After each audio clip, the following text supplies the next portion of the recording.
Donc, comme l'a dit Laurent, je suis un ancien de l'école, donc je suis de la promo 2020, diplômé fraîchement par le gala de cette année. Donc, on s'est peut-être croisé au gala en novembre. Si je viens vous faire cette présentation aujourd'hui, c'est parce que quand j'étais étudiant, donc à votre place il y a maintenant 1 an et demi, les étudiants étaient vraiment en demande de formation sur les questions environnementales parce qu'on trouvait qu'on n'était pas assez formés. Et du coup, on s'était regroupé autour de cette thématique-là pour remonter ces envies à la direction. Et puis, il y avait un deuxième aspect. Donc ça, c'est le premier aspect, c'est une volonté d'être formé aux enjeux environnementaux. Et un deuxième aspect, c'était une envie aussi de voir un peu le sujet sous un axe, sous un angle un petit peu plus positif. Pourquoi? Parce qu'on sentait au sein de nous-mêmes, mais aussi autour de nous, une certaine forme d'inquiétude sur certains de ces sujets qui sont parfois anxiogènes. Donc l'objectif de cette présentation, c'est de présenter les différents types de réactions face aux sujets environnementaux et notamment d'aborder les questionnements environnementaux sous un point de vue positif pour, pour en tirer une force et non pas que les enjeux environnementaux soient un frein. Donc je vous présente le sommaire de l'intervention. Donc, dans un premier temps, je vais parler de l'état du monde et la place de l'ingénieur. Donc, les mines d'Albi sont une école d'ingénieurs. Donc, je vais parler de la place de l'ingénieur, un petit peu comme on la voit d'un point de vue un peu cliché, entre guillemets. Quel rôle joue l'ingénieur dans la société?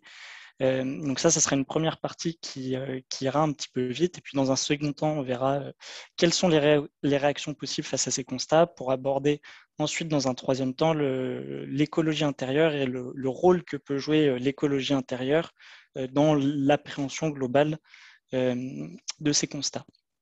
C'est important aussi que si vous voulez plus de détails sur un sujet, n'hésitez pas à prendre la parole. On n'est pas très nombreux. Donc, c'est sympa si c'est sous format d'échange.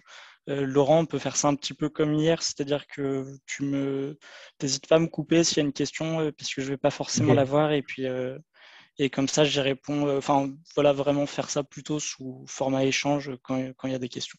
ok, ça marche. Donc là, l'intervention devrait durer, je pense, 1h15. Et après, on aura un bon moment pour échanger sur les thèmes sur les questions que vous aurez. Donc, tout d'abord, notre place dans ce monde. Donc, d'abord, je vais présenter l'état du monde comme on le voit, c'est-à-dire souvent les présentations suivent un petit peu la même forme et je vais reprendre cette même forme qui est suivie de manière consciente parce que ça sera important dans un second temps pour évoquer quelles sont les émotions qui sont générées par ces présentations qui sont généralement un petit peu anxiogènes parce qu'elles présentent des constats qui sont négatifs sur le monde. Donc, généralement, quand on commence à s'intéresser à l'écologie, on tombe dedans parce que, en France, en tout cas, le débat est beaucoup focalisé sur l'électricité. Et donc, le débat commence souvent par le nucléaire ou les énergies renouvelables. Qu'est-ce qui est le mieux, qu'est-ce qui est le moins bien, l'énergie nucléaire, on veut la quitter, les éoliennes, on n'en veut pas trop, etc. C'est le débat que l'on entend souvent en France, mais quand on rentre un petit peu plus dans les détails, on se rend compte qu'en France, la majeure partie de l'électricité est décarbonée.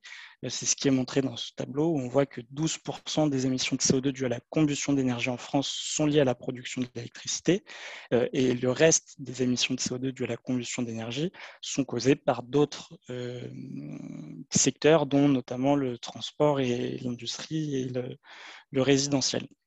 Et puis quand on rentre encore plus dans les détails, on se rend compte qu'il n'y a pas seulement des émissions de CO2 qui sont dues aux émissions de combustion d'énergie, mais il y a aussi des émissions de CO2 qui sont causées par d'autres processus, notamment des réactions chimiques, ou alors juste des pertes de particules dans l'atmosphère, comme des fuites de méthane, par exemple. Donc les émissions de CO2 causées par de la combustion d'énergie, c'est tout ça, et tout le reste des émissions de CO2 correspond à l'autre partie du camembert. Donc on voit qu'il y a une partie importante des émissions globales de CO2 qui sont causées pas seulement par la combustion d'énergie.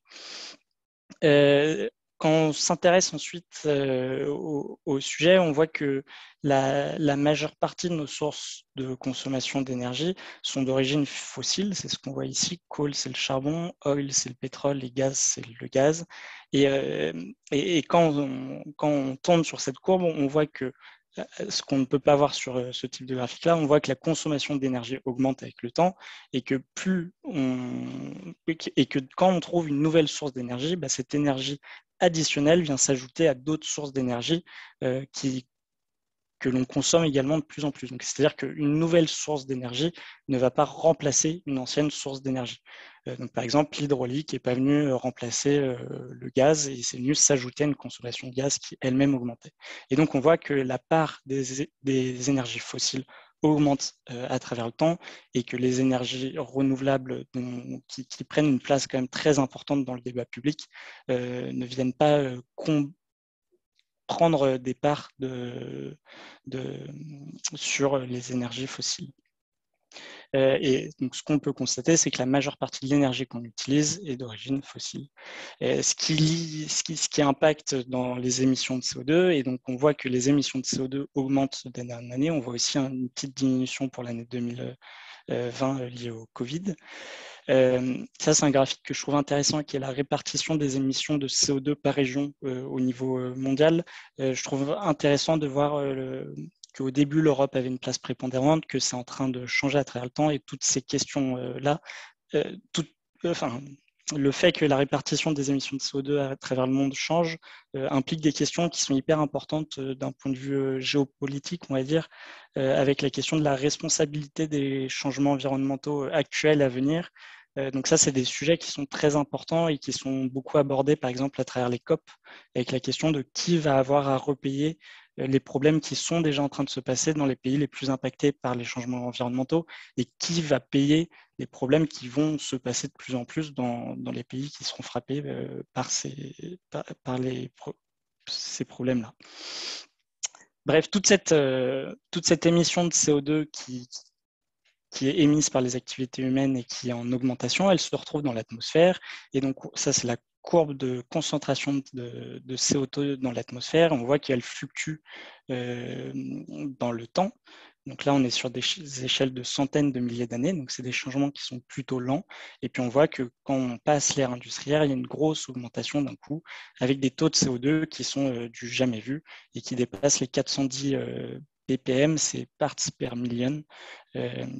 Et donc, c'est du jamais vu à travers les temps que l'on a pu mesurer. Et comme la température, comme on peut le voir ici, est reliée à la concentration de CO2 dans l'atmosphère, on prévoit que la température va augmenter de manière importante. Et la question actuellement, c'est comment va réagir l'écosystème à une augmentation si rapide et si importante de la concentration de CO2 dans l'atmosphère. Comment on obtient ces courbes là, à titre d'information, par curiosité? Là, cette courbe, elle est issue d'une carotte glaciaire qui a été récupérée à Vostok. Vostok, c'est une base russe en Antarctique. En fait, à partir de ces carottes, en les analysant, on peut obtenir la concentration de CO2 et la température à l'époque où a été réalisée la carotte. Cette augmentation de CO2 dans l'atmosphère, ça impacte le climat mondial, donc ce qui se retrouve dans une hausse des températures à l'échelle mondiale, mais aussi à l'échelle de la France. Juste à titre informatique, toutes ces données là que je vous montre, ce sont des données où un bon nombre des données que je vous montre sont issues de sites gouvernementaux. Ce qui est intéressant, c'est de montrer que ces phénomènes-là sont connus et reconnus aussi par les instances gouvernementales et que ce n'est pas juste des choses qui sont traitées par des militants sur le sujet. C'est vraiment des choses qui sont connues et les données ici sont connues et validées par la communauté scientifique. Autre impact, donc la hausse des niveaux des mers, la baisse des glaces au Groenland, etc. Mais au-delà de ça, un autre sujet qui vient s'ajouter à tout ça, en fait, le réchauffement climatique et les changements environnementaux. Le réchauffement climatique, ce n'est pas le seul problème. Il y a d'autres problèmes. Par exemple, le problème de la biodiversité. On voit que par exemple, tout ce qui a été produit par l'homme en termes de masse, maintenant, il y a une masse plus importante de choses qui ont été produites par l'homme que que la masse de la biosphère. Donc ça, c'est pour se rendre compte de à quel point l'homme peut avoir un impact sur l'environnement. Et puis si on regarde aussi au niveau de la biomasse totale de la biosphère, donc ça qui correspond à tout ça, quand on regarde la biomasse, donc la masse du vivant consacré à l'animal, donc c'est ce graphique-là, on voit que l'homme qui est ici et les animaux de l'homme qui sont ici prennent quand même une part importante de cette masse globale. Oups. Et quand on regarde ça au niveau des mammifères, par exemple, on se rend compte que les humains prennent beaucoup de place d'un point de vue mammifère. Enfin voilà, 34% de la biomasse, c'est des mammifères et 62% sont des animaux qui sont liés aux besoins humains. Et il y a seulement 4% de la biomasse qui est liée à des mammifères. Donc tout ça, c'est pour dire qu'on voit que l'homme a aussi un impact sur le vivant, et donc ça nous amène à d'autres problématiques qui sont généralement évoquées quand on parle des problèmes environnementaux, qui est la 6e extinction de masse, avec des problèmes d'espèces en danger, c'est-à-dire une extinction de masse qui a eu lieu qui existe depuis un petit moment et qui continue d'exister avec de nombreuses espèces qui sont en danger. Et puis au-delà de ça, il y a d'autres problématiques avec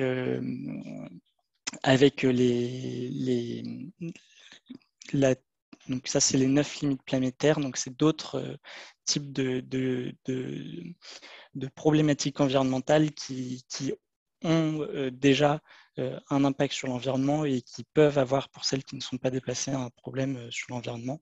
Donc là, on voit que sur ces 9 thématiques-là, il y en a 4 qui sont déjà dépassées. Donc le changement climatique dont on parle souvent, l'érosion de la biodiversité dont on parle souvent, changement d'occupation des sols, ça c'est une autre problématique dont on parle moins, et une autre problématique dont on parle encore moins, c'est la perturbation des cycles biogéochimiques, donc qui est beaucoup liée à l'eutrophisation des eaux.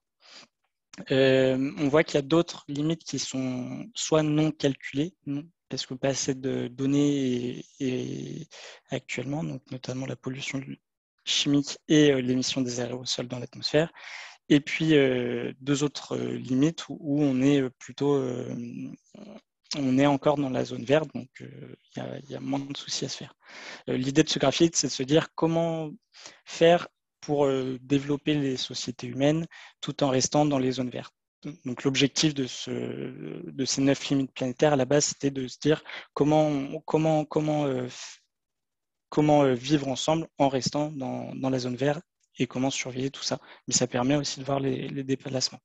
Et puis au-delà de ça, on arrive encore sur un autre problème qui est la question des ressources planétaires. En 1970, on consommait à peu près ce que la Terre pouvait nous refournir, c'est-à-dire la biocapacité de la Terre, c'est la capacité de la Terre à régénérer les ressources que l'on exploite. Et plus le temps avance, plus on voit que le jour du dépassement mondial, c'est-à-dire le jour où on va avoir consommé plus de ressources que ce que la Terre peut nous fournir en un an, on voit que ce jour-là, il avance petit à petit au cours des années et désormais, il est à fin juillet, quoi, le jour du déplacement. Et donc, il faudrait 1,7 planète Terre pour répondre à nos besoins actuellement. Donc ça, c'est encore un autre problème qui est le problème des ressources.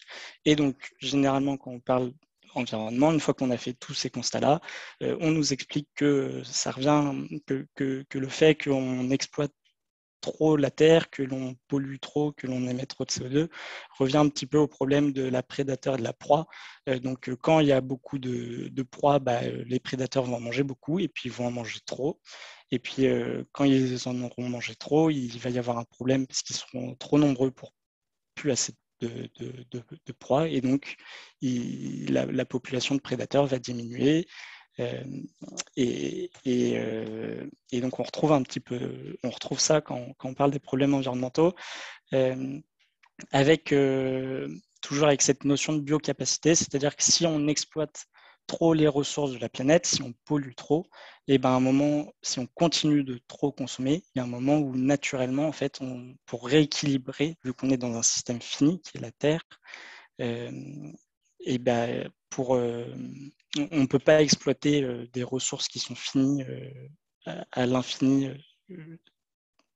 sinon il va y avoir un problème. Et donc c'est là où le thème d'effondrement, la thématique d'effondrement arrive, c'est-à-dire il y a un risque, puisqu'on exploite plus que ce que la Terre, que la biocapacité de la Terre nous le permet, il y a un moment où il va falloir que ça se rééquilibre. Et donc, soit ça sera de manière subie et très violemment, soit ça sera de manière un peu plus calme que l'on reviendra à la biocapacité de la Terre. Et donc, souvent à nouveau, quand on parle de ces sujets-là, on aborde un rapport qui a été publié en 1972 qui s'appelle Limits to Growth, qui explique que si on exploite trop de ressources, si on pollue trop, eh bien, il y a un moment, le système Terre ne pourra pas continuer de fonctionner comme il fonctionne actuellement. Et donc, le système de production industrielle, le système de services, le système de production de nourriture actuelle ne pourra pas se maintenir et il y aura un crack dans tout ce système productiviste qui résultera dans des problèmes de société très concrets comme problèmes d'alimentation, etc., qui résultent donc in fine dans une augmentation du nombre de morts. Et donc généralement, les interventions un petit peu typiques sur les problématiques environnementales se finissent un petit peu sur ce constat-là, qui est pas très positif, surtout quand on explique que ce rapport Limit to Growth qui a été publié en 1972 reste valable et qu'il y a différentes études, dont deux en 2018, une en 2019, une en 2011, une en 2014, en 2015, 2016 et 2020, qui continuent de dire ce rapport Limit to Growth, il est valable et faites attention parce qu'on est toujours sur les trajectoires prédites par le rapport alors qu'il date de 1972. Et ben c'est inquiétant parce qu'on se dit oulala, qu'est-ce qui va se passer quand le système ne pourra plus accepter une telle consommation, et donc ça fait peur, et généralement les interventions se finissent un petit peu là-dessus, surtout, et enfin parfois on peut elles se finissent pas forcément là-dessus, mais souvent on en reste un petit peu là, même si il y a plein d'autres thématiques que l'on peut aborder, comme l'IPCC, c'est l'International Panel on Climate Change, qui est en gros le GIEC, et qui fait des rapports sur quel va être l'impact concrètement des changements environnementaux. Donc là, on n'en a pas parlé, mais généralement, on aborde aussi le fait qu'il y a qu'on peut prévoir une augmentation des sécheresses, une augmentation des crues, des événements climatiques extrêmes, etc. Et donc, face à tous ces constats, et ben on peut se sentir un petit peu petit, et surtout ça fait peur parce qu'on est dans des constats qui sont tous négatifs, et généralement les interventions se finissent là-dessus, et donc ça fait un petit peu ça peut faire un petit peu peur. Là, je viens de présenter du coup différentes thématiques qui sont différentes, et je pense que ça peut être intéressant pour vous en tant qu'étudiant et qui allez bientôt entrer dans le monde du travail, d'essayer de voir quelle est la thématique qui vous impacte ou vous intéresse le plus. Est-ce que ce serait par exemple l'énergie? Est-ce que c'est la concentration du CO2? Est-ce que c'est la hausse du niveau des mers, les autres ressources planétaires, etc., qui vous intéressent le plus? Pourquoi? Parce qu'en fonction, vous pouvez vous orienter vers différents secteurs qui vous intéresseront le plus. Donc les énergies, c'est assez clair. Nous, au Mines d'Albi, on a une formation qui est dédiée à ça. Donc l'énergétique, c'est simple, il y a tous les métiers de l'énergétique. Les concentrations de CO2, ça amène plus à tout ce qui est les questionnements sur l'adaptation aux changements environnementaux. Donc, par exemple, réfléchir pour rendre les systèmes d'agriculture plus résilients, c'est-à-dire qu'ils arrivent à survivre à des sécheresses ou à des crues. La hausse du niveau des mers, à nouveau, on est sur des réflexions pour rendre des systèmes plus résilients, et notamment résilients à la hausse du niveau des mers. Donc là, on est sur des questions d'adaptation aux changements environnementaux, tout comme les autres limites planétaires. Sur les questions de biodiversité, ça sera tout ce qui concerne comment remettre du vivant dans les sols, par exemple, comment recréer des îlots de biodiversité. La question des ressources, on sera plutôt sur tout ce qui est recyclage. Et puis l'étude des interactions de ces phénomènes, c'est plutôt la science qu'il y a derrière tous ces phénomènes et arriver à mieux les prévoir, mieux les anticiper. Donc ça, je pense que c'est intéressant de garder en tête qu'il y a plein de différents secteurs qui sont autour des changements environnementaux, qui sont tous imbriqués les uns avec les autres, mais que nous, en tant on a la chance, parce qu'en tant qu'ingénieur, on a la possibilité d'agir à peu près sur tous ces domaines-là. Et donc, c'est vraiment une opportunité, enfin une chance, je trouve, de pouvoir agir sur ces domaines-là et on peut se diriger vers le secteur qui nous intéresse le plus et où on souhaite le plus avoir un impact. Donc, là, je vais présenter à nouveau très rapidement, ça va peut-être vite, le rôle de l'ingénieur un petit peu d'un point de vue cliché, le rôle historique de l'ingénieur. Donc, la définition de l'ingénieur, donc l'ingénieur, il traite des problèmes complexes et notamment en concevant des produits et des processus, si nécessaire, en faisant appel à des moyens qui sont novateurs, en dirigeant la réalisation et la mise en œuvre de l'ensemble de l'ensemble. Donc bref, l'ingénieur, c'est plutôt sur donc la conception de choses novatrices et la réalisation de ces choses. Et historiquement, les premières écoles d'ingénieurs, donc les ponts et chaussées ou polytechniques, c'était pour tout ce qui est génie civil, donc construire des routes, pour tout ce qui est militaire, plutôt polytechnique, et puis avec les écoles des mines, l'exploitation des ressources. Puis à partir à partir du XVIIIe siècle, avec la révolution industrielle, ces écoles qui étaient initialement publiques il y a eu de plus en plus de demandes pour des ingénieurs, et donc ces écoles qui étaient publiques et vraiment axées sur le militaire, sur le génie civil et sur l'exploitation de ressources minières, ils ne pouvaient plus former assez d'ingénieurs pour répondre à ces besoins industriels. Et donc, il y a eu la création de nouvelles écoles pour répondre à ces besoins industriels. Donc, on voit que l'ingénieur, il est vraiment tourné historiquement vers une logique de industrie, armée, exploitation de ressources et génie civil. Et désormais, là, dans des écoles comme la nôtre, l'ingénieur continue d'avoir un rôle qui est très, très large. Donc, on voit que notre école, par exemple, nous forme à plein de choses. Que ça soit aussi bien faire des avions que du marketing, que faire de la gestion de projet, que faire du big data.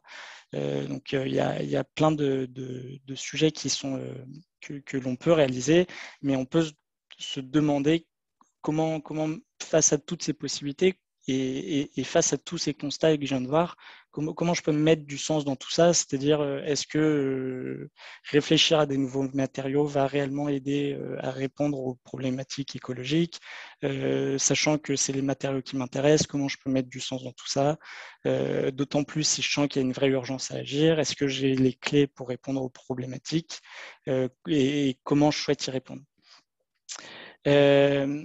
Donc face à ces constats que l'on peut se poser, je préfère utiliser le conditionnel parce que tout le monde ne se pose pas forcément ces questions en sortie d'école, mais ce que je ressentais à l'époque, c'est qu'on était nombreux à être perdus en sortie de cursus, et c'était en partie pour ces questionnements-là. Donc face à tous ces constats, notamment je trouve en dernière année, il y a plein de réactions qui étaient possibles et que je vais essayer de récapituler. Hop. Donc, tout d'abord, en parlant des éco-émotions. Donc, si l'intervention avait eu lieu en présentiel, j'aurais bien aimé vous demander avoir un petit temps d'échange avec vous sur quelles sont les émotions que vous appréhendez, qui vous viennent le plus quand vous pensez aux défis environnementaux et quelles sont les émotions qui devinent en vous, qui qui domine en vous, c'est important d'essayer de mettre des mots dessus pour ensuite savoir potentiellement à quoi ça correspond. Je trouve que ça aide à se diriger sur le chemin. Ce qui est intéressant aussi, c'est qu'il y a 6 émotions principales: la colère, le dégoût, la tristesse, le fait d'être heureux, le fait d'être heureux, la surprise et la peur, et que de ces 6 émotions principales découlent d'autres émotions, et que ça peut aider pour mettre des mots sur ce qu'on ressent. Donc, je trouve cette roue des émotions assez intéressante pour réussir à mettre des mots sur ce qu'on ressent. Et une fois qu'on a réussi à mettre des mots sur ce qu'on ressent, c'est plus facile d'agir en conséquence. Ce qui est intéressant, c'est que les éco-émotions, donc les émotions qui sont générées par la prise de conscience des problématiques environnementales, il y a un spectre qui est très varié, et il y a notamment un certain nombre d'émotions qui sont négatives.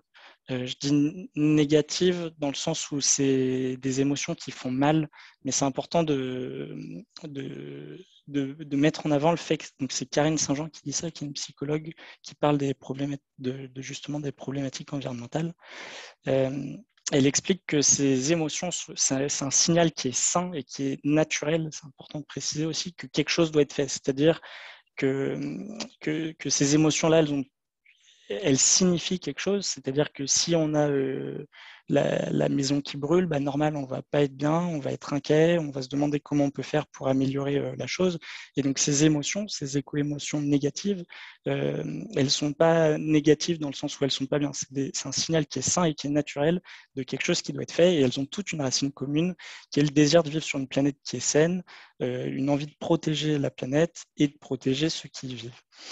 Donc, souvent, on parle d'éco-émotions qui sont plutôt négatives, mais il y a aussi des éco-émotions qui sont positives, comme de la gratitude, de l'espoir, de la fierté, de la joie. Et le rôle de cette intervention, c'est d'essayer de vous donner des pistes pour aller plutôt vers des émotions qui sont plus positives, notamment en acceptant les éco-émotions négatives.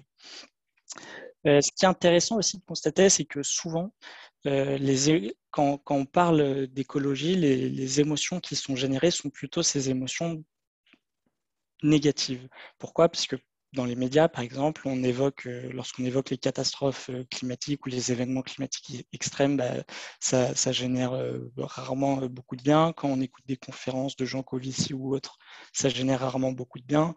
L'écologie peut aussi avoir une image culpabilisante. On peut avoir par notre vécu, en ayant vécu des événements climatiques extrêmes ou des catastrophes climatiques, avoir peur des problématiques environnementales. On peut aussi sentir à l'intérieur de nous qu'il y a des écosystèmes qui disparaissent, et ça nous génère du mal. On peut être aussi non aligné avec un marketing consumérisme qui est présent un petit peu partout et qui nous met en confrontation directe avec nos valeurs, et ça peut générer de la culpabilisation. Bref, tout ça, ça génère généralement des éco-émotions qui sont négatives et qui vont avoir plusieurs impacts sur l'individu. Soit c'est des impacts qui sont de l'ordre émotionnel, qui peuvent être plus ou moins forts. Là, j'ai mis des impacts forts, mais il peut y avoir des impacts moins forts, donc comme des troubles du sommeil, des questionnements sur la parentalité, le fait de se dire que tout est perdu et à quoi bon agir, de l'anxiété ou de la peur prolongée. Mais ces éco-émotions négatives peuvent aussi générer des mécanismes de protection.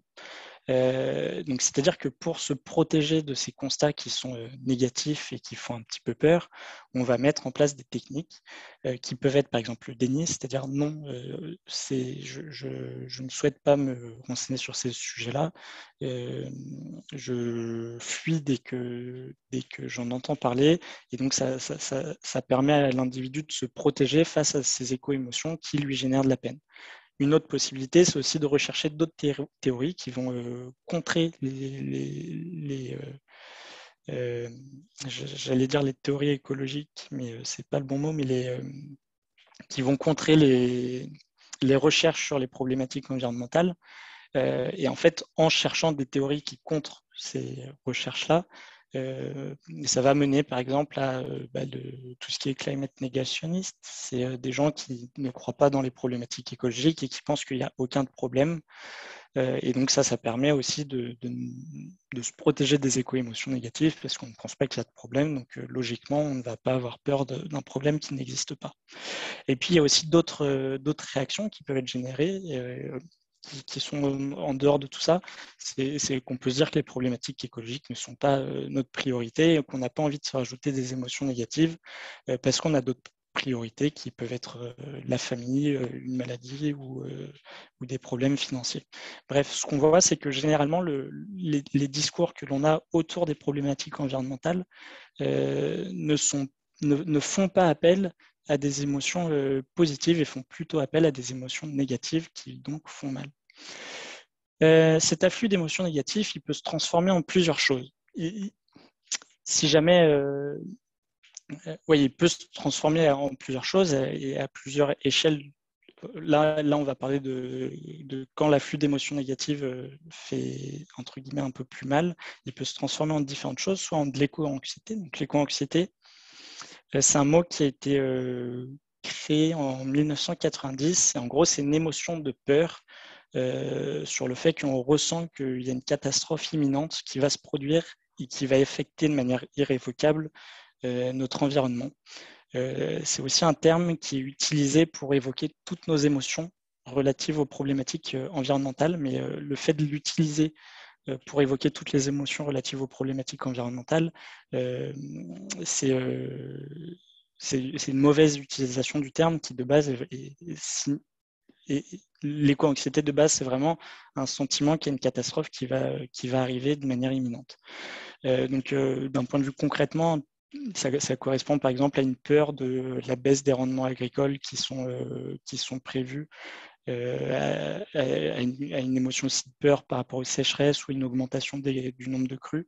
Donc, ce type de constat-là peut faire peur. Et donc, ça correspond à de l'éco-anxiété. Donc, en gros, l'éco-anxiété, c'est une émotion de peur qui est une émotion de peur du futur. Un autre type de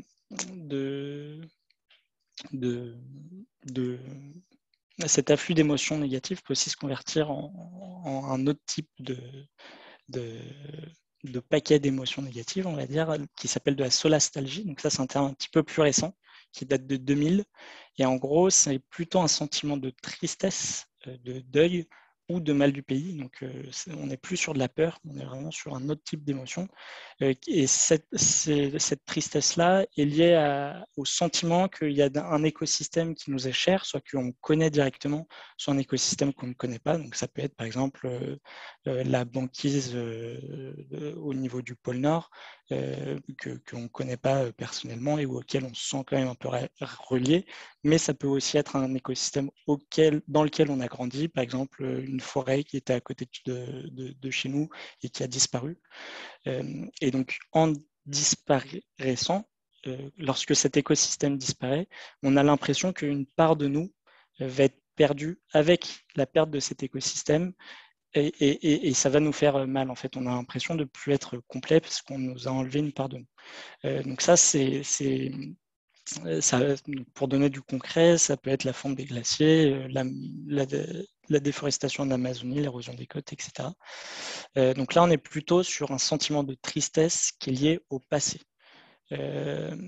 Donc, éco-anxiété et solastalgie, c'est deux paquets d'émotions qui sont distincts.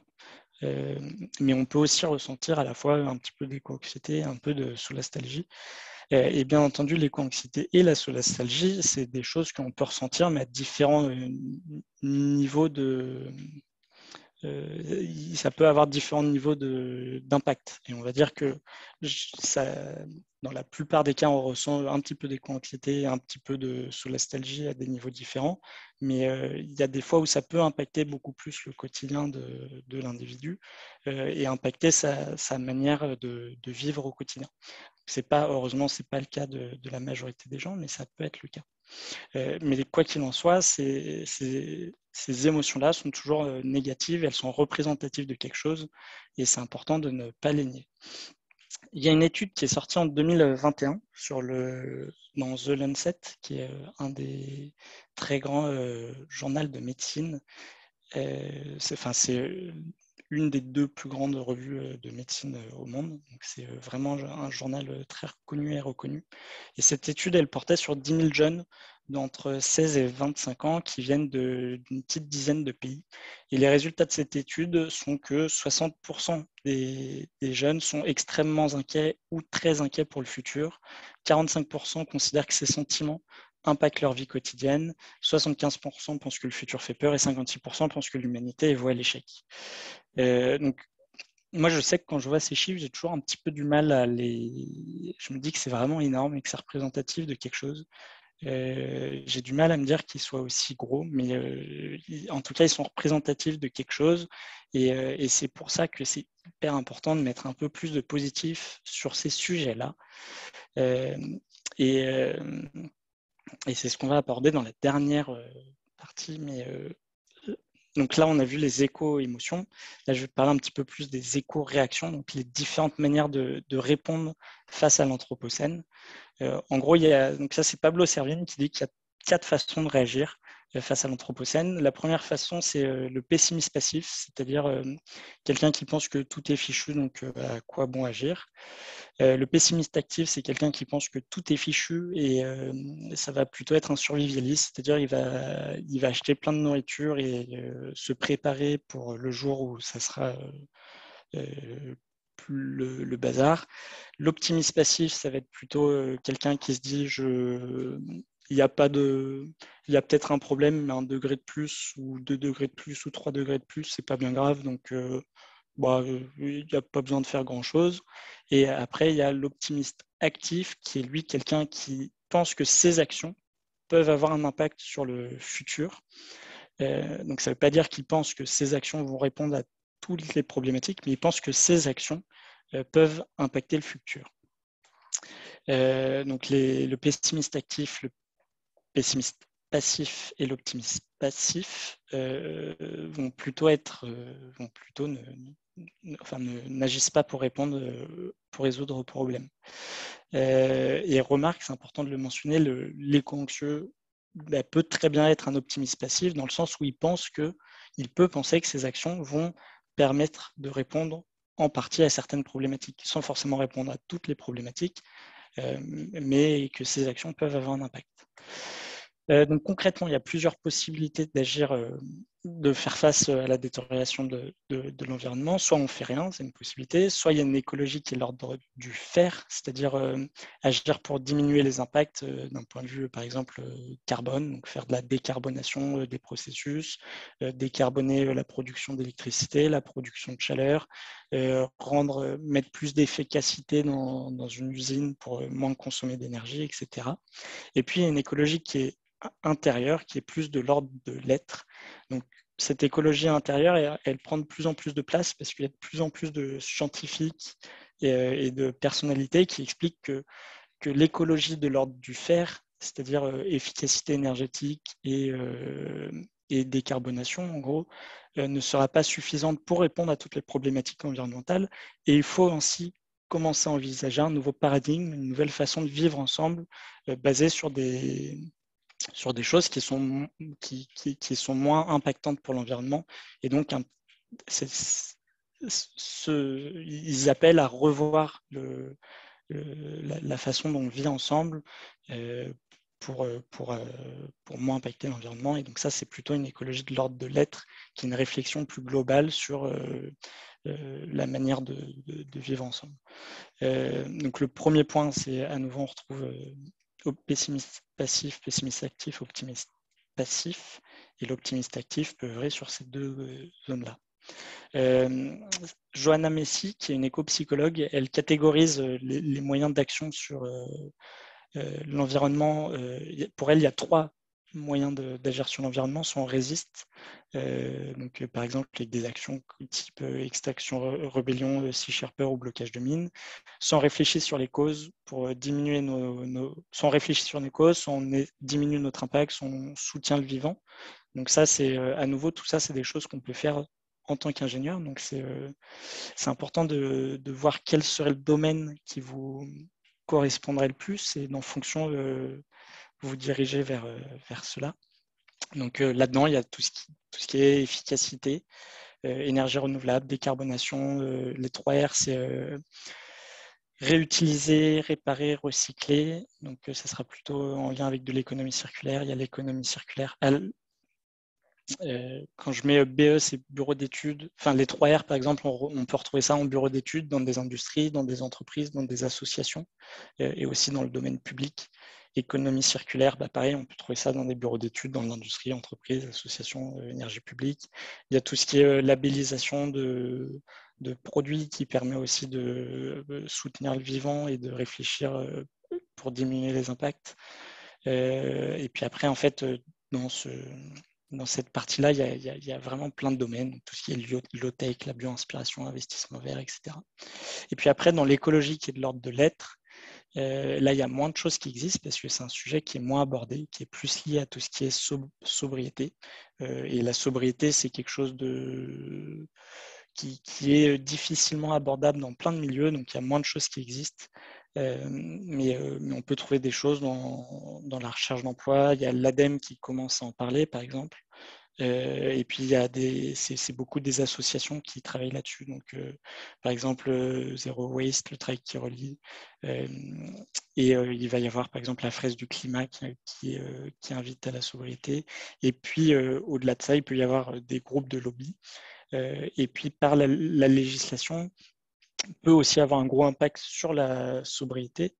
Par exemple, si on interdit les vols d'avion entre 2 villes qui sont à moins de 3 heures en train, et on va forcer des gens qui auraient pris l'avion à agir de manière un peu plus sobre, donc soit à ne pas se déplacer, ça serait un vrai choix de sobriété, soit à moins se déplacer, ce qui est aussi un choix de sobriété, soit à prendre un moyen qui pollue moins, donc par exemple le train. Et donc là, on serait pas sur de la sobriété du coup, mais sur de la décarbonation. Donc juste pour la petite histoire qui résume un petit peu les différentes manières, enfin, nous, ce qu'on dit à l'ADEME, donc moi je travaille à l'ADEME, c'est d'abord on fait de la sobriété, ensuite on fait de l'efficacité, et ensuite on passe à des énergies renouvelables ou de la décarbonation. Souvent, en fait, on parle que des énergies renouvelables ou de la décarbonation, et on oublie un peu les 2 premiers axes. Pourtant, c'est hyper important. Je prends l'exemple, par exemple, pour dimensionner un système de chauffage dans un immeuble, par exemple. D'abord, la question à se poser collectivement, ce sera quelle température de chauffage on souhaite avoir ensemble d'un point de vue collectif. Donc peut-être qu'on va se dire que 16 degrés, c'est suffisant. Et donc, en fonction de ça, à partir de là, on va se dire, on va isoler le bâtiment. Et ensuite, on dimensionne la chaudière pour les besoins d'un bâtiment qui est isolé et pour une température de 15 degrés. C'est-à-dire que ça ne sert à rien d'utiliser une chaudière qui est dimensionnée pour faire un chauffage de telle sorte que la température moyenne soit de 20 degrés, si collectivement on s'est mis d'accord pour avoir une température qui soit plus basse que ça. Donc vraiment, le raisonnement, et nous à l'ADEME, on le répète tous les jours, c'est sobriété, efficacité, et puis ensuite énergie renouvelable, et on retrouve ça vraiment dans tout le reste, dans l'industrie, voiture, etc. Et pour conclure sur cette deuxième partie, il peut même y avoir des éco-émotions dans l'action, c'est-à-dire que même je regarde l'heure. Même quand on est dans l'action, il peut y avoir des éco-émotions négatives qui peuvent persister parce qu'on va se dire qu'on a un faible impact, parce qu'on ne se sent pas compris, parce qu'on n'a pas conscience de l'impact réel que l'on a par nos actions, parce qu'on se sent déconnecté de la nature, parce qu'on pensait agir bien, mais en fait, on s'est fait avoir par du greenwashing et en fait, ce qu'on faisait, c'était pas forcément beaucoup mieux qu'avant. Et tout ça, ça peut donner un grand sentiment d'impuissance, voire un sentiment de tristesse et de découragement. Et donc, c'est important de noter que le travail sur ces éco-émotions, c'est un travail du quotidien et que ce n'est pas une fois qu'on a pris conscience de tous les constats écologiques et qu'on est sorti un peu de cette phase de prise de conscience des constats écologiques qu'on n'a plus d'éco-émotions qui peuvent être négatives. C'est vraiment un travail du quotidien. Je vais passer cette slide. Hop. Et donc, on peut être amené à se questionner sur le fait que face à tous ces constats, on a l'impression qu'il y a beaucoup d'émotions qui sont négatives, que ces constats-là vont, et même dans l'action, il va y avoir des émotions plutôt négatives qui vont être générées et on peut être amené à se demander est-ce que l'écologie est vraiment une cause saine pour soi et donc l'objectif de la troisième partie, c'est de voir comment faire face aux défis environnementaux et en tirer une force pour devenir comment s'appuyer sur ces constats-là, comment s'appuyer sur ce travail pour créer un monde plus durable, pour devenir plus heureux. Donc, c'est l'écologie intérieure qui parle de tout ça. Et avant de parler d'écologie intérieure, on va parler très rapidement de biais cognitifs et de récits. En gros, les biais cognitifs, c'est quoi? C'est quand on est face à une situation trop complexe, le cerveau, il va prendre des raccourcis pour nous aider à comprendre la situation. Donc, les changements environnementaux, c'est une situation qui est tellement compliquée qu'on ne peut pas tout comprendre. C'est normal, on n'est pas spécialiste dans tous les domaines. Donc, notre cerveau doit faire des raccourcis pour nous aider à comprendre dans l'ensemble la chose. Et donc, ce qui est intéressant aussi, c'est que les biais cognitifs, généralement, on n'en est pas conscient. C'est des choses qui se passent sans qu'on s'en rende compte. Les distorsions cognitives, c'est des biais cognitifs un petit peu plus prononcés qui vont impacter le quotidien. Donc, c'est juste les distorsions cognitives, c'est aussi des raccourcis que notre cerveau va prendre et qui vont impacter notre quotidien. Donc, c'est par exemple, dès qu'il y a une mauvaise nouvelle, on va se dire, je prends un exemple très cliché, hein, mais s'il pleut beaucoup ce mois de novembre, bah, je vais dire c'est le changement climatique. Point. Et en fait, c'est le cerveau qui va faire un biais cognitif en disant dès qu'il y a un événement météorologique qui est un petit peu bizarre, je vais mettre ça sur le dos du changement climatique, alors qu'il y a toujours eu des changements environnementaux et que c'est possible qu'il y ait des mois où il pleut plus que d'autres mois de manière naturelle. Donc, une distorsion cognitive, c'est si je me dis, bon, bah là, il a beaucoup plu, c'est le changement climatique, et que ça me rend triste parce que tout est perdu. Donc, je prends un exemple très simpliste, hein, mais pour illustrer la chose.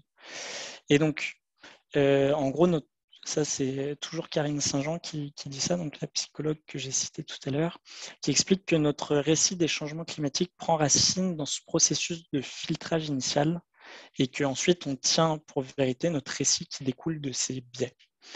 Et donc ça, c'est hyper important parce que ça signifie que la manière dont on appréhende les changements environnementaux est basée aussi sur un certain nombre de raccourcis et que ce récit global qu'on construit autour des changements environnementaux prend racine dans des biais dont on n'est généralement pas conscient et que tout ça, ça peut impacter sur les émotions qui vont découler du récit que l'on s'écrit. Donc, ce qui est intéressant, ce que je trouve hyper intéressant avec les biais cognitifs et le récit qui en découle, le récit qu'on se raconte à soi-même, c'est qu'en fait, il y a différentes façons qui sont valables et vraies de voir la même chose. C'est-à-dire que si on regarde, par exemple, moi j'aime bien prendre cet exemple, c'est qu'on prend une bille qui est transparente et on demande à deux personnes qui sont situées à différents endroits de me décrire ce qu'ils voient à travers la bille. Et ils vont tous les deux décrire ce qu'ils voient à travers la bille, ils vont tous les deux décrire la bille, mais parce qu'ils n'auront pas le même angle de regard de la bille et, pas la même luminosité parce qu'ils ne sont pas placés exactement au même endroit, mais ils vont voir deux choses qui sont complètement différentes au travers de cette bille. Et ça, c'est exactement pareil dans plein de choses de la vie quotidienne, mais c'est très très vrai aussi pour les changements environnementaux. C'est-à-dire qu'il y a différentes façons de voir les changements environnementaux et toutes ces façons sont valables et vraies. Mais chaque individu, c'est intéressant de noter ça, a tendance à voir le monde de manière plus ou moins optimiste ou pessimiste. Et ce qui est aussi intéressant de noter, c'est qu'il y a des avantages, que ceux qui sont plus optimistes vont avoir des avantages, par exemple vivre plus longtemps, avoir plus de chances de réussite et moins de risques d'avoir des maladies. Donc, ce qui est à mettre en lien avec tout ça, c'est que suite à une prise de conscience écologique ou plus on acquiert de la conscience écologique, on a tendance à aller vers des considérations un peu plus pessimistes sur certains sujets et on risque de tomber dans une conception un petit peu plus pessimiste du monde. Pourquoi ? Parce que par exemple, avant j'adorais voyager, maintenant je me suis rendu compte que l'aviation, c'était pas top d'un point de vue environnemental. Dès que je vais avoir envie de voyager, je vais avoir tendance à aller vers une vision un petit peu plus pessimiste du voyage parce que je vais avoir la culpabilité du trajet en avion. Donc c'est intéressant de noter que le fait d'être optimiste ou pessimiste, c'est une chose qui peut changer, c'est-à-dire qu'on peut très bien être optimiste et petit à petit passer vers une vision un peu plus pessimiste du monde, ou être pessimiste et passer vers une vision plus optimiste du monde. Quoi qu'il en soit, ça se travaille, c'est-à-dire on peut être pessimiste pour des raisons familiales, pour des raisons de vécu personnel, mais travailler sur ce pessimisme pour le convertir en optimisme. Donc en gros, l'écologie intérieure, son objectif, c'est d'accepter toutes ces émotions, toutes ces éco-émotions qui sont plutôt négatives et d'arriver à en tirer une force. Donc, ouais. Moi, comment j'ai rencontré l'écologie intérieure? C'est suite à un échange avec mes parents, où en gros, mon père m'expliquait que quand il avait à peu près mon âge, il était artiste et il peignait. Et il essayait de faire des toiles qui étaient les plus belles possibles et qui étaient parfaites en fait. Et dans cette quête de la perfection, il n'était jamais content de lui et puis il se levait, il retravaillait sur son tableau sur lequel il avait déjà travaillé des jours et puis il trouvait que ça ne changeait pas, voire même que ça se détériorait. Et cette quête de la perfection l'amenait en fait petit à petit aimer de moins en moins son travail et aimer de moins en moins ce qu'il faisait au quotidien. Et donc petit à petit, cette quête de la perfection devenait une charge et un frein. C'est-à-dire que petit à petit, la peinture, alors que de base c'était une passion, ça devenait une anxiété de se lever pour faire de la peinture.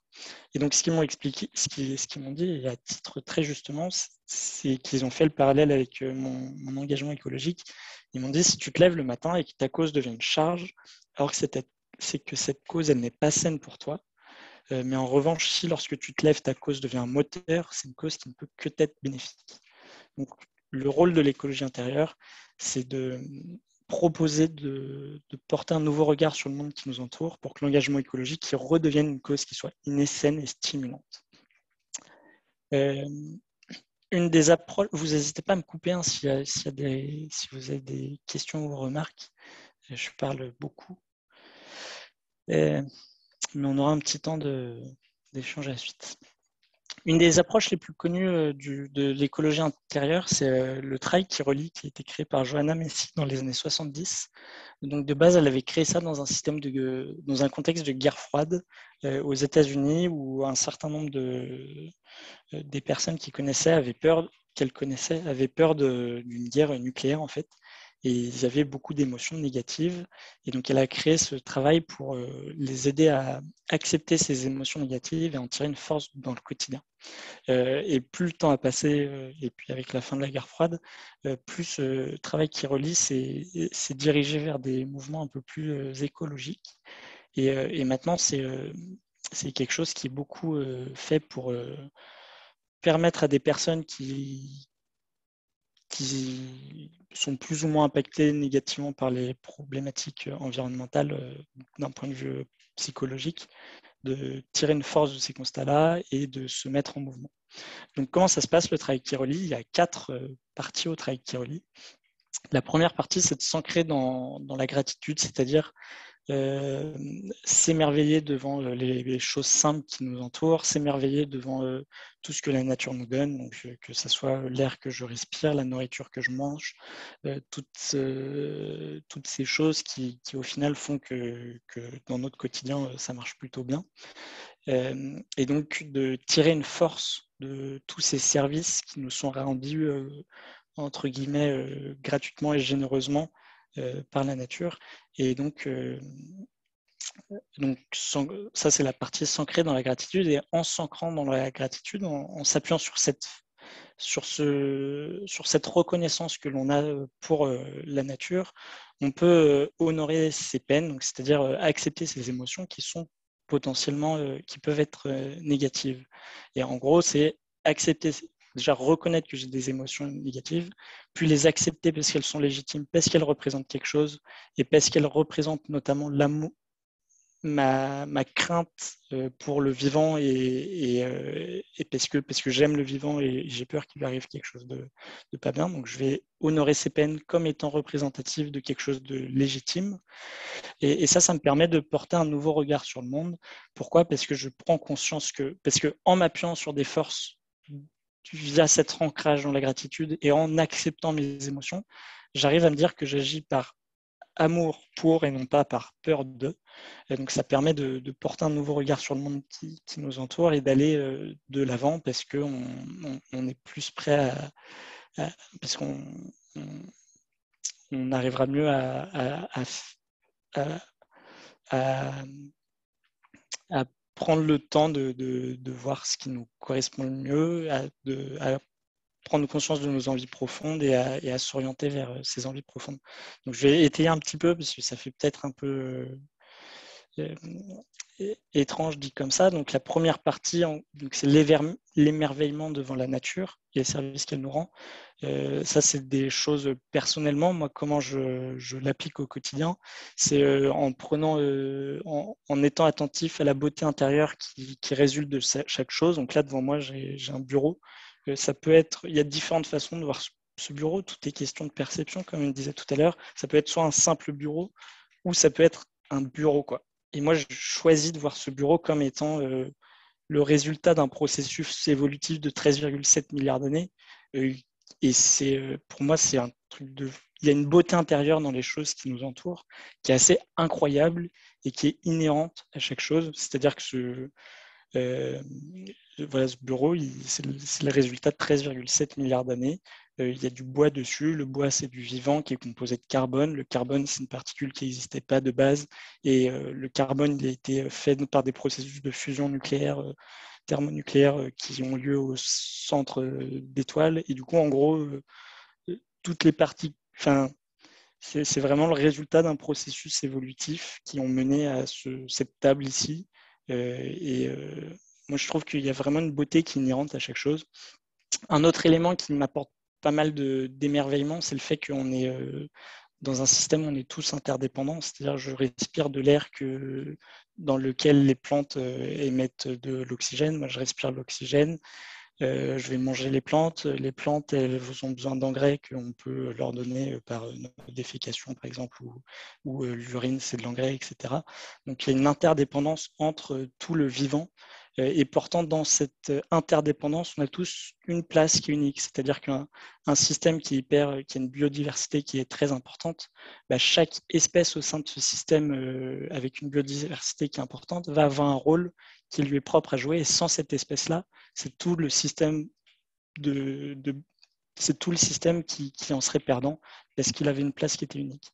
Donc je trouve ça très beau, ce principe d'interdépendance, mais en même temps d'unicité dans cette interdépendance. Donc il y a d'autres choses comme les relations humaines, qui moi me procure de la gratitude. Pareil, le système d'évolution, enfin l'évolution du vivant, c'est quelque chose d'assez impressionnant. L'évolution de l'univers, moi j'adore l'astrophysique et c'est vrai que l'évolution de l'univers, c'est quelque chose qui est assez ouf. Et puis même la nature de manière générale me donne des bons moments pour lesquels je suis plein de gratitude. Donc ça, c'est le premier aspect qui est émerveillement devant la nature. Et le deuxième aspect qui est plus prendre le temps de reconnaître nos émotions négatives et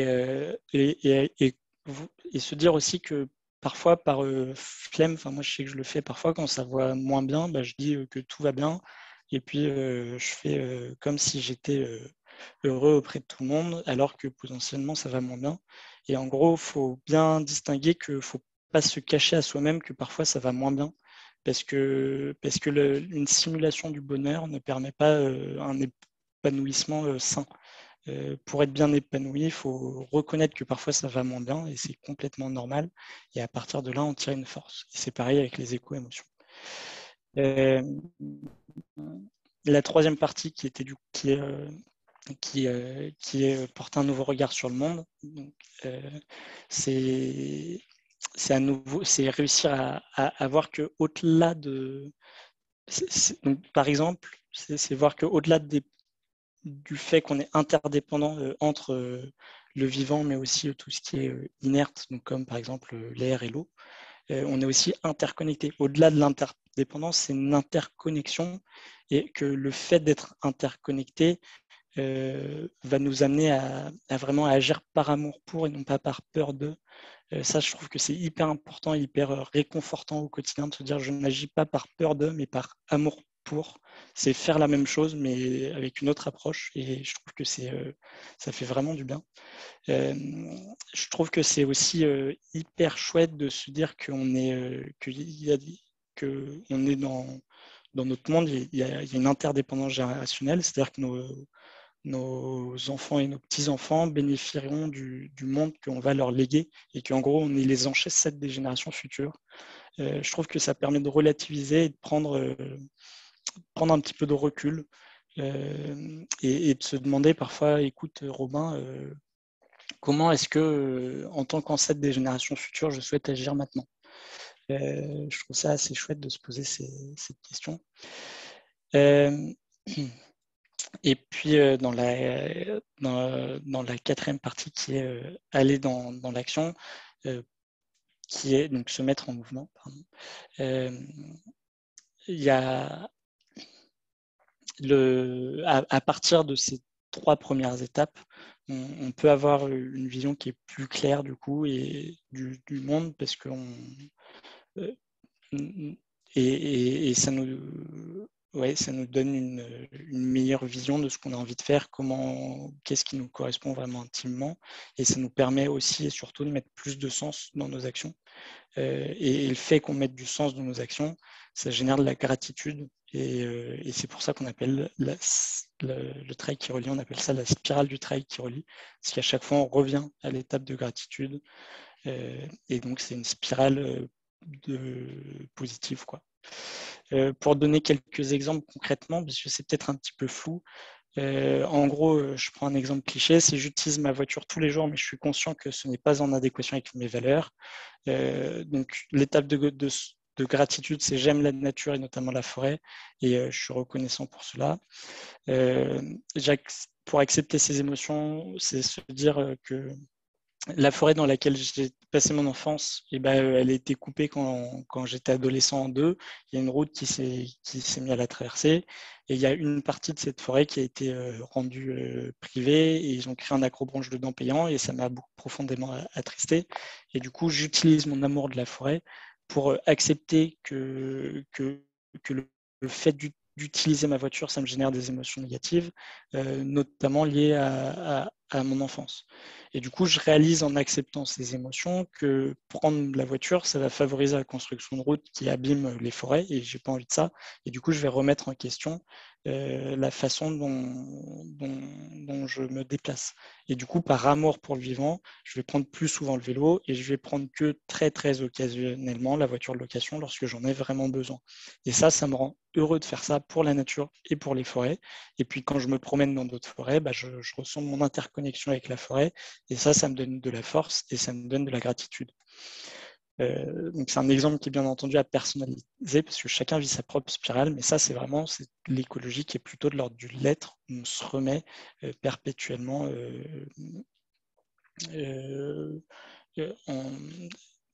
c'est accepter de remettre en question la manière dont on vit au quotidien, mais sans que ça soit une peine au quotidien, c'est plutôt c'est à nouveau, c'est vraiment par amour pour. Moi, donc chacun, l'écologie intérieure, c'est pas quelque chose qui est fixé, qui est unique, c'est chacun qui construit son approche. Moi, j'ai une approche qui est vraiment axée sur la contemplation. Donc, je vais aller très vite là-dessus, mais je pourrais en parler pendant longtemps parce que c'est un sujet que j'aime beaucoup. Mais en gros, la contemplation, pour moi, c'est un petit peu en lien avec la phase 1 du travail qui relie, c'est-à-dire l'ancrage dans la gratitude. Pour moi, c'est renouer avec la beauté intrinsèque de chaque élément qui nous entoure pour en tirer une force. Et j'aime bien cette citation de Hubert Reeves, qui est un astrophysicien, et qui en parlant du caractère fantastique de l'univers, il dit que c'est important de considérer ce caractère fantastique de l'univers sans chercher à l'expliquer, mais de le constater et de trouver que c'est fantastique. Votre corps n'est pas un truc banal. La vie est quelque chose de précieux, quelque chose qu'il faut essayer de conserver. Pour moi, du coup, le discernement de la beauté intrinsèque aux choses, c'est vraiment arriver à considérer qu'il y a quelque chose de fantastique dans les choses qui nous entourent et s'étonner devant ça. C'est vraiment la possibilité de d'être en étonnement devant les choses qui nous entourent, sans chercher à l'expliquer, mais juste de constater. Donc, pour moi, il y a plein d'éléments de beauté à discerner, mais je les regroupe en 4 parties. Il y a une beauté intrinsèque aux choses, il y a une beauté dans il y a une beauté intrinsèque dans nous-mêmes, il y a aussi une beauté dans le reste du vivant et il y a une beauté dans l'humanité d'autrui. Et c'est-à-dire le fait de considérer autrui pour être un homme, pour être un humain, il y a aussi une beauté là-dedans. Il y a une beauté dans aussi tout ce qui est inerte, c'est-à-dire au-delà de juste le vivant, et notamment dans cette interconnexion qu'on a avec la matière, autant qu'elle soit vivante que inerte. Et puis le quatrième le quatrième élément de beauté à discerner, c'est que je trouve qu'il y a aussi une beauté dans notre imagination, dans notre cerveau, quoi. Parce que ces trois premiers éléments de beauté à discerner sont aussi des choix à faire au quotidien, c'est-à-dire prendre le temps de voir la beauté des éléments qui nous entourent, parce que c'est pas forcément quelque chose d'inné de se dire, bah voilà, cette table qui est devant moi, elle est belle. Ça peut être juste une table, et quand on est un peu dans le rush, quand on est un petit peu stressé, bah, on va avoir tendance à moins prendre ce temps de, de reconnaître la beauté des choses qui nous entourent, et du coup, le fait de laisser libre recours à son cerveau, à son imagination pour accepter qu'il y a peut-être quelque chose au-delà de juste cette table, et choisir de voir cette table comme étant une table magnifique, bah c'est hyper, pour moi, c'est hyper important et ça m'apporte plein de choses au quotidien. Et ça permet de, de, de s'ouvrir des portes parce que déjà on voit cette beauté, mais aussi moi, c'est ça qui m'aide à agir par amour pour et non pas par peur de. Donc, les conséquences de ces approches de l'écologie intérieure, c'est que ça permet de rendre l'écologie une cause qui est innée, saine et stimulante. Donc, en gros, pourquoi? Parce que l'écologie intérieure, elle nous dit qu'on appartient à un tout auquel on est relié, et que comme on est relié à ce tout, on ne va pas avoir envie d'agir pour l'abîmer. Donc, a priori, on va faire en sorte de ne pas l'abîmer. Et du coup, on va même potentiellement faire en sorte de le préserver. Et du coup, ça va être une écologie qui découle plutôt de l'intérieur, c'est-à-dire elle découle du fait qu'on se sente interconnecté avec ce qui nous entoure. Et donc, c'est plus une écologie qui découle de paradigmes qu'on nous a donnés. C'est-à-dire, c'est pas parce que monsieur ou madame Y m'a dit que c'était pas bien que je vais agir. C'est plutôt, je vais me dire, bah, ce que je fais, enfin, je ressens que ce que je fais est pas bon pour la planète, donc je vais faire attention à ça.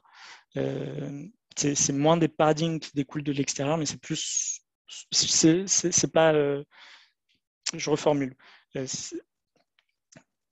En gros, on va plus agir parce que par crainte de faire quelque chose de pas bien pour la planète ou par peur d'être jugé par quelqu'un qui est plus écolo que nous, entre guillemets, mais on va agir par amour pour la planète et parce qu'au final, ça nous fait plaisir. Et du coup, cette écologie qui découle de l'intérieur, ça nous amène à agir à notre échelle. C'est hyper important parce que parfois on peut se dire qu'on a envie de sauver toute la planète, mais c'est aussi important d'accepter le fait qu'on ne peut pas sauver toute la planète et que la seule échelle à laquelle on peut agir, c'est à notre échelle à nous. Donc l'écologie qui découle de l'intérieur fait que l'on agit à notre échelle et qu'on agit pour exprimer notre amour et notre reconnaissance pour le vivant. Et de ça, pour moi, il y a un nouveau paradigme qui découle, qui est autre que le paradigme consumérisme. Et ce nouveau paradigme, il y a plein de choses qui en découlent, dont une meilleure écoute de soi et du vivant, parce que puisque je suis interconnecté au vivant, pour que le vivant aille mieux, bah, il faut que moi-même j'aille mieux et vice-versa, c'est-à-dire pour que j'aille mieux, bah, le vivant qui est autour de moi peut m'encourager à aller mieux. Et ça, j'aime bien aussi cette idée de dire que cette idée qu'on retrouve dans certaines approches spirituelles, l'idée de dire guéris-toi toi-même et c'est comme ça que tu guériras le monde. Ça, je trouve ça assez fort aussi. Et je trouve qu'une meilleure écoute de soi amène aussi à une meilleure reconnaissance de la chance d'être vivant. Et ce nouveau paradigme aussi apporte de l'espoir parce qu'on agit par amour pour, parce qu'on peut voir le monde sous un angle un peu plus optimiste et parce qu'on prend conscience qu'en fait on agit pour préserver le vivant et que je ne suis pas sûr qu'il y ait choses beaucoup plus belles à faire. Enfin, je trouve ça hyper... Moi, je suis plein de gratitude de me dire tous les matins quand je me lève, de me dire j'agis par amour pour le vivant et pour faire en sorte que le vivant soit préservé le mieux possible. Et puis, donc, pour ces raisons-là, l'écologie est vécue comme étant un peu plus saine, un peu plus stimulante et de manière innée aussi, parce que réciproquement, si jamais j'ai une écologie qui découle de l'intérieur, ça va être une écologie qui est plus innée. Donc ça, c'est les conséquences pour moi de l'écologie intérieure. Et donc, l'espoir aussi me vient... Enfin, je trouve qu'on a aussi gâté de... On a de la chance de prendre part à ce travail, de pouvoir prendre part à ce travail de la vie, de préservation de la vie. Moi, je mets ça en lien avec quelque chose que dit Edgar Morin, qui est que lui, à son époque, il avait le choix entre le fascisme et le nazisme. Et nous, à notre époque, on a quand même le choix de préserver la vie. Et c'est un choix qui est, je trouve, hyper beau et qu'on peut choisir de faire au quotidien. Et je trouve que c'est une chance de prendre part à ce travail et de réaliser ces actions à un moment où le monde en a le plus besoin. C'est-à-dire j'agis pour faire quelque chose qui a du sens pour moi sur un domaine qui m'importe parce que on a vu, comme on l'a vu au tout début de la présentation, il y a plein de domaines où on peut agir. Donc c'est encore mieux si on peut choisir un domaine qui nous importe à un moment crucial où on en a vraiment besoin parce que c'est maintenant qu'il faut agir. Et dans un monde qui est en mouvance et qui est de plus en plus à l'écoute des problématiques environnementales et des réponses qu'on peut y apporter. Je dirais même qu'on est dans un monde qui est de plus en plus demandeur de changement. Et je trouve que pour nous, ingénieurs en sortie d'école, et pour vous qui allez bientôt en sortir, c'est presque une chance d'entrer dans le monde du travail à ce moment-là. Parce qu'il y a 10 ans, on n'était pas dans les mêmes conditions et il y avait beaucoup moins d'écoute et de demande de changement. Pourquoi je dis que l'école change, c'est parce que, par exemple, rien qu'entre mon arrivée à l'école et mon départ de l'école, moi, j'ai pu constater à mon échelle des changements au sein de l'école. Et ça, c'est vrai que ça continue de me donner de l'espoir, de me dire qu'en 3 ans, vraiment, j'ai pu voir l'école qui a changé. Donc, nous, on était, donc, on a créé quand on était à l'association avec d'autres camarades UNITA. Donc, pour ceux de l'école, ça vous dira quelque chose. Pour ceux qui ne sont pas à l'école, c'est un pôle incubateur de projets lié à la transition écologique et sociale. Et pendant toute notre dernière année à l'école, ça a été créé quand j'étais en dernière année à l'école. Donc, quand moi j'y étais, on avait des réunions toutes les 2 semaines, par exemple, avec le directeur de l'école pour inclure les sujets environnementaux au sein de notre formation, pour diminuer notre empreinte carbone, pour diminuer l'empreinte carbone de l'école et pour permettre une prise de conscience des problématiques environnementales sur le campus, mais aussi au-delà du campus, pour pas que ça prenne des bons réflexes uniquement sur le campus. Donc là, moi, j'ai vraiment eu l'impression qu'il y a des changements entre mon arrivée et ma sortie de l'école. Et ça me donne de l'espoir. Je sais qu'aussi au niveau de l'Institut Mines Télécom, il y a ces mêmes revendications qui ont été portées par toutes les écoles et qui sont désormais écoutées par la direction de l'Institut Mines Télécom. Désormais, il y a même des réseaux alumni engagés sur la thématique de la transition. Et puis même au-delà des écoles d'ingénieurs, il y a donc le REFED, c'est un regroupement de toutes les écoles d'ingénieurs et qui justement qui porte les valeurs environnementales auprès des écoles d'ingénieurs. Donc c'est une autre asso étudiante, mais aussi le Pour un réveil écologique qui fait un travail incroyable dans les autres milieux universitaires. Et puis même au-delà de milieu uniquement universitaire, il y a plein de choses qui bougent. Moi, je trouve qu'il y a plein de choses qui bougent. D'un point de vue militant, c'est certes pas assez, mais en tout cas, moi, ça me donne de l'espoir que ça va continuer de bouger et j'espère de plus en plus vite. Donc, il y a de plus en plus d'entreprises qui s'engagent. Il y a aussi l'Europe qui, je trouve, fait un travail hyper intéressant en ce moment, enfin, depuis quelques temps, avec des choses moi, me donnent de l'espoir, comme la taxe carbone aux frontières, comme le projet de taxonomie et le projet Fit for 55. Donc ça, c'est des choses qui sont le projet de loi Fit for 55, Fit for 55, c'est réduire de 55% nos émissions d'ici 2030. Donc, c'est des choses que je trouve intéressantes. C'est certes pas assez d'un point de vue militant, puisque moi, je suis aussi un petit peu militant. Donc, du côté militant, on a toujours tendance à dire que c'est pas assez. Certes, c'est pas assez si on veut tenir les objectifs, par exemple, de l'accord de Paris, qui est 1,5 degré de réchauffement.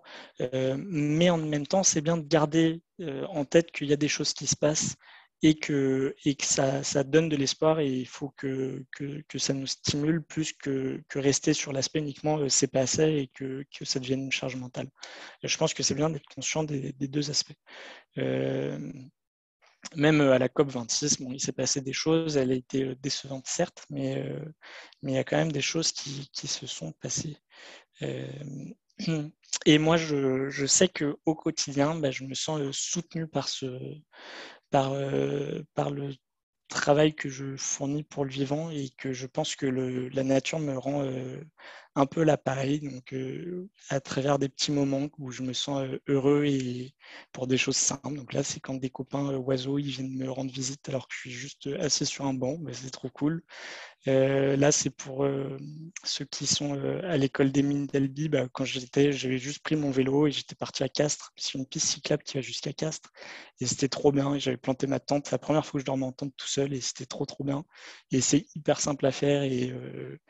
Il suffit d'avoir un vélo et une tente et vous trouverez parmi vos amis à Albi, je pense forcément quelqu'un qui a un vélo et une tente à vous prêter.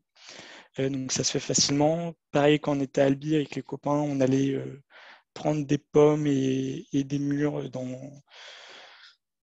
chez les voisins qui avaient des pommiers et qui n'utilisaient pas leurs pommes et on faisait des compotes. On était 10 à éplucher nos fruits et c'est trop bien. Et ça, c'est avec tous les copains d'Unita, on est allé se promener et c'était trop bien. Et puis même, je trouve que la nature nous le rend bien dans le sens où en fait, même avec les copains, ça c'est la photo du gala quand on a reçu notre diplôme, donc c'était il n'y a pas si longtemps.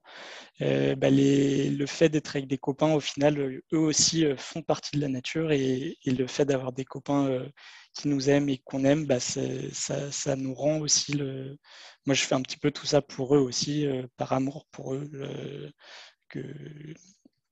donc, voilà, et puis même en grandissant et en continuant de grandir, à travers l'engagement, on peut rencontrer des gens, comme là, c'est des copains de la fraise du climat avec qui on a eu l'occasion d'aller à la COP26. Et c'était aussi plein de belles rencontres où on rencontre plein de gens géniaux et moi je prends ça comme des, euh, des beaux moments que la nature m'offre. Donc ça me rend plein de gratitude. Ça, c'est les Alpes d'où je suis natif et c'est trop beau et du coup, je fais aussi ça un peu pour les Alpes. Bref, pour conclure, en gros, pour moi, il y a plusieurs façons de voir les choses.